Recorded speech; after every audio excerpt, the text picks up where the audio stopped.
Um, However, I think, especially if we're going to allow a discussion of something like a trickster into the conversation, that even creating these things, whether we create them in our minds, throw them out on the internet, and then there are enough people talking about it, having belief in it, Yes. then why would something like a trickster eventually pick up on that and manifest that? Because that's something that elicits fear in one Kind of way or what I was another. saying in that article, actually. Yeah. So, Yeah, yeah. I definitely think that that's a possibility.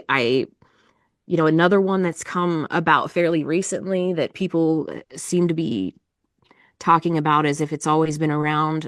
Two of them that can come to mind is this idea of the rake, which Yes. that particular creature would not have been characterized as the rake prior to like two Mm. years ago or whatever. But it's a thing now. Everybody sees it everywhere. Like so, it's like blown up. That and then in this particular region, the idea of the not deer.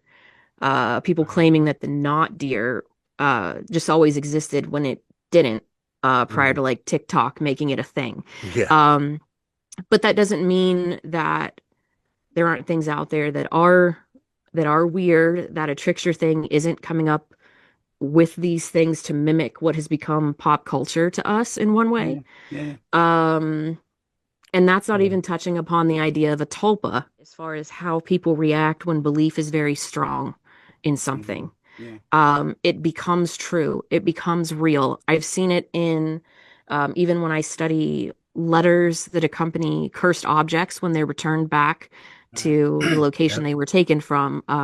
Recently, I saw those labeled as conscience letters, and I like the way Yeah. that I like the ring of that, Yeah. conscience letters. But essentially, these places don't necessarily have any curse, so to speak, associated with them. But because we've made these stories Hmm. that if you remove a rock from this place, if you take a piece of wood from the petrified forest, you're going to be cursed. Then when people do that and they leave and bad luck follows them, Yeah. then their brain tries to rationalize, okay, it can't possibly be my fault or it can't be random. Mm. So what is different? And what's Yeah. different is I took something from a cursed location. Therefore, that's it. I have to send it back.